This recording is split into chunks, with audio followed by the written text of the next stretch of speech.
Well, I want to thank all of you for this opportunity to be able to speak with you today. It's an honor for me.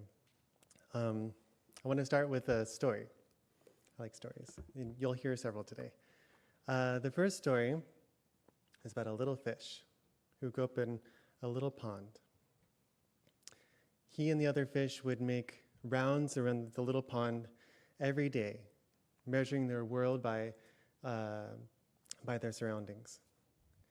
And it was familiar, it was predictable, even a little bit comforting, but it was also cramped. And the little fish, one day, he had a question. He had a question or multiple questions that the more he thought about, the more it burned inside of him. Questions that he needed answers for, no matter what. And he would ask the other fish, who am I? What am I? What is water? The other fish would say, don't be ridiculous. This is just the way things are. Stop asking so many ridiculous questions and just keep on swimming.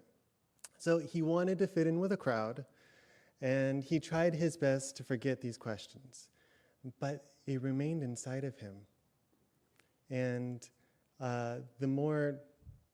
every time it came back to him, he couldn't just shove it off to the side.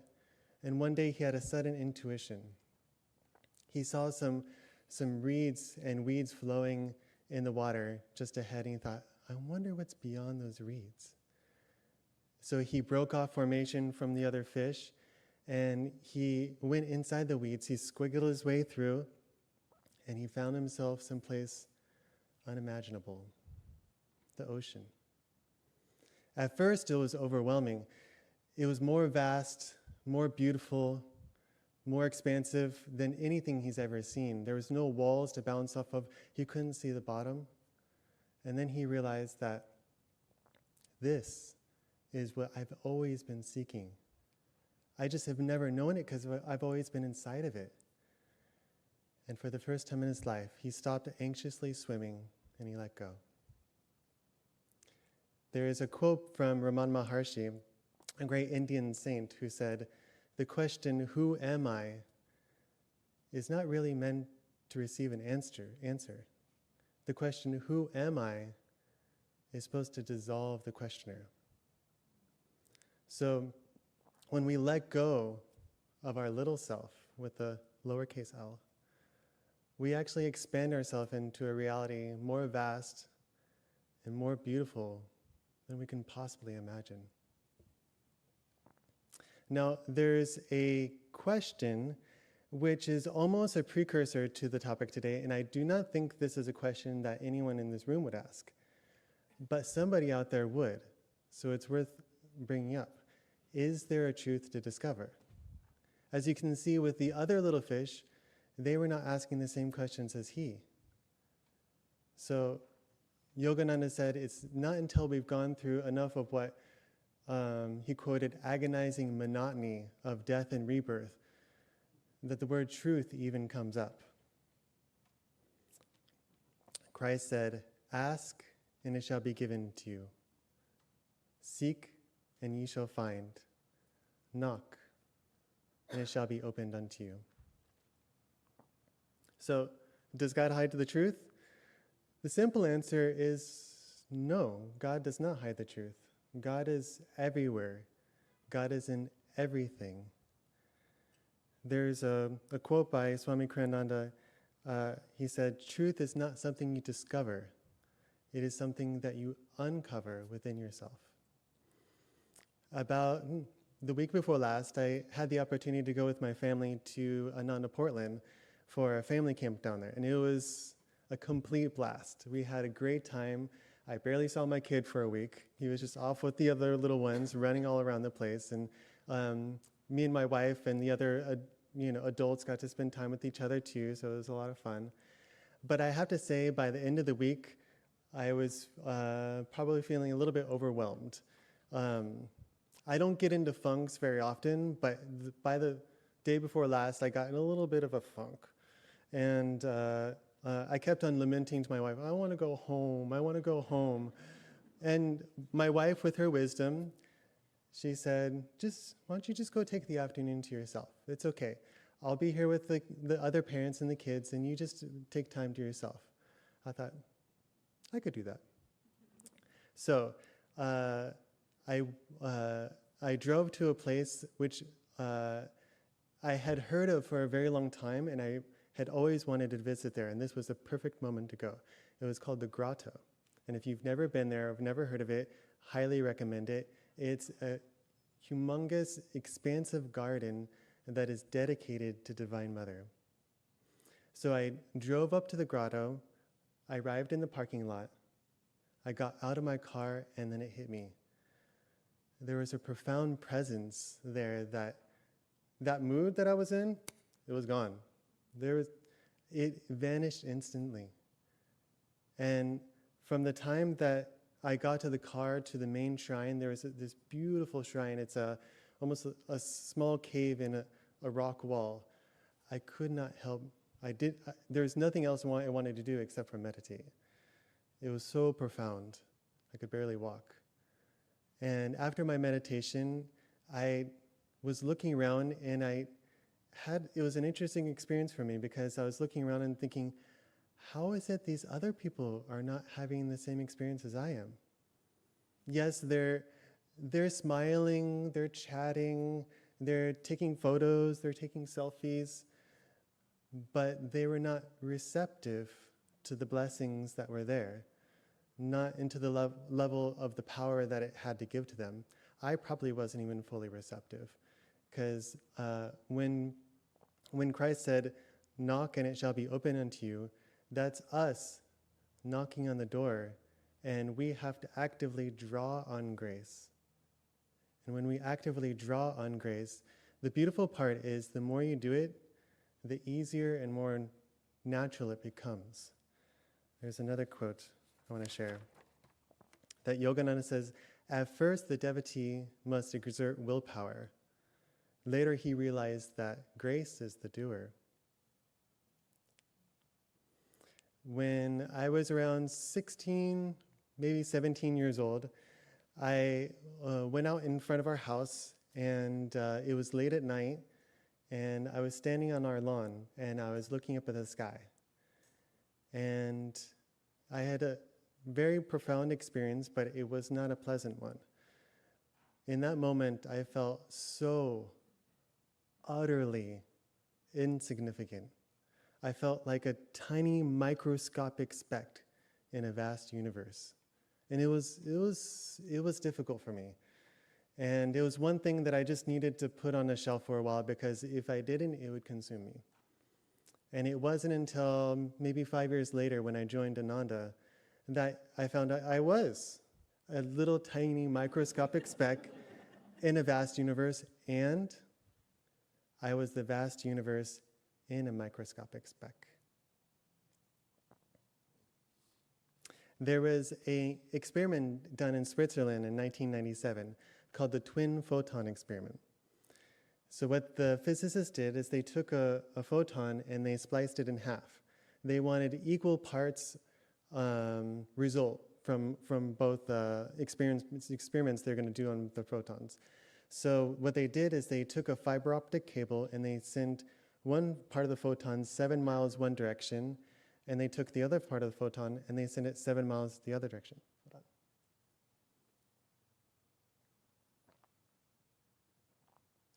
on. And what they found was actually quite amazing. Whatever they would do to one photon, the other one would have the exact same experience.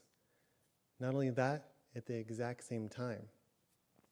If we can go a little bit more sciencey, there's something called the quantum field theory. And if you've never heard of the quantum field theory, it's said that reality is built up of invisible fields that span the entire universe. And all empty space is actually hidden potential within these fields, which means that particles like electrons and photons are actually tiny ripples that are happening within these fields. So that means that every thought, Every feeling, every word you speak, every action you have sends out ripples across the entire universe. So I'll take this even a step further, that the yogis have said for time immemorial that the Om vibration is the creative manifested force that manifests all of us. Murli and I were discussing yesterday that, in fact, it is the manifested and the unmanifested. And when we look at the Om vibration, it is each one of us. It's the chairs that you're sitting on right now. It's the air that you're breathing in your mouth. It's the words that you're listening to right now. There's another quote. I like quotes. So Yogananda says, God does not hide himself. It is we who hide from him, behind our indifference, our attachments, and our material desires.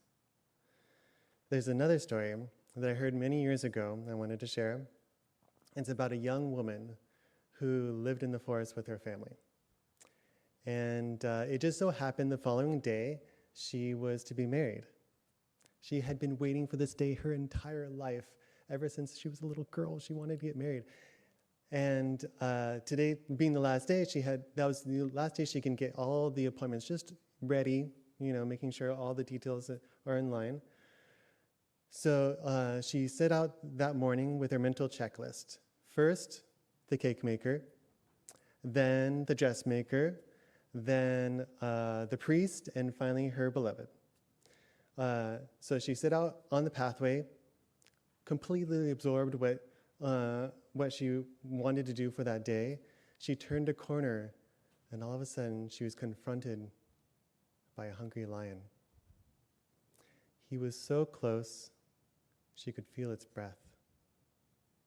In that moment, she realized there was nothing that she could do. She couldn't run. She couldn't climb a tree. She couldn't scream. All she could do is stand still. And in that moment, something happened. That mental checklist, gone. The cake maker, gone. The dressmaker, gone. The priest, her beloved, her hopes, her dreams, all of it vanished in the moment. And I'm not going to go into what happened the rest of the story, but what I can say is that when God offers you a test, listen.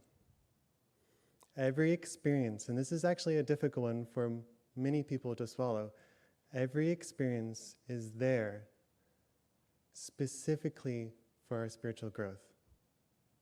That life is not happening to us, life is happening for us. And it actually becomes very simple. Each experience is showing us, how can I expand my light? That's all it's doing.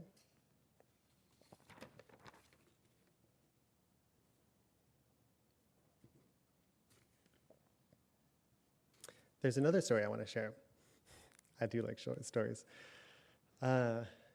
This is a very, how can I say, it's important for me. I have an identical twin brother, so I enjoy sharing this story because it reminds me of him. It's a story about two babies in a mother's womb. One baby turns to the other and says, "Do you believe in life after delivery?" And the second baby says, "Of course I believe in life after delivery. There has to be something there. And maybe what we're doing now is just preparing ourselves for what will come." And the first baby says, "Nonsense, there's no life after delivery. What kind of life will that be?" Second baby says, "I don't know, but maybe there'll be more light. Maybe we'll walk with our legs and eat with our mouths and have other experiences and senses we can't even perceive right now." And the first baby says, "That's ridiculous. Walking with our legs is impossible, and eating with our mouths, it's just absurd." The umbilical cord. Scientifically proven to supply us with all our nutritional needs. And aside from that, to think there's life after birth is to be logically excluded. And the first baby says, maybe it's just different over there. Maybe we don't need that physical cord anymore. First baby says, fine, okay. Say there's life after birth. Why hasn't anyone ever come back from birth? Life after birth is the end of life. There's only darkness, there's only oblivion. And the second baby says, well, surely we would meet Mother and she would take care of us. And the first baby says, Mother? You actually believe in Mother? If Mother exists, where is she now? And the second baby says, she's all around us. It is in her that we live. Without her, this world would not and could not exist. The first baby says, I don't see her. It's only logical that she's not here. Second baby says, if you're silent and you really listen, you'll perceive her presence all around us, and you'll hear her loving voice from above.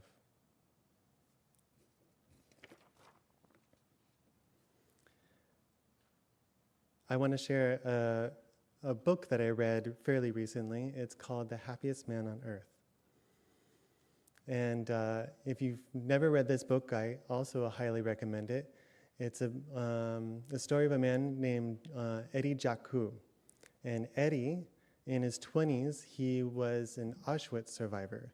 And Auschwitz was the most brutal German concentration camp during the Holocaust. And I bring this up because Eddie, he had gone through the worst of the possible worst you can come by. And whatever difficulties we have, I would guess to say would fail in comparison. And it goes to show that whatever God gives to us, He also knows that we have the strength to overcome. Otherwise, He wouldn't give us that challenge. He wouldn't want us to cripple. And sometimes I've even said to God, I says, God, you have way too much faith in me. I don't know if I could do this. But it's true. That is there for our spiritual growth. So Eddie, I won't go into any horrific details, but there's some words of Eddie that I wanted to share. He said, no one has ever said life is easy, but life is easier if you love it. Every breath is a gift. Life is beautiful if you let it be. Happiness is in your hands. I want to close by reading a prayer, a reading from Whispers from Eternity. It's called Demand for the Opening of the Spiritual Eye to Find God in Everything. My eyes are enthralled, O Father, with the beauty of earthly flowers, with life-passing scenes, and with the sailing silent clouds. Everywhere, all I see is hints of thy hidden presence. Open that eye in me which sees only thee. With that gaze may I behold thee above, beneath, all around, within me and outside me. Teach me in all things to see only thee. Open in me that eye which beholds thee everywhere.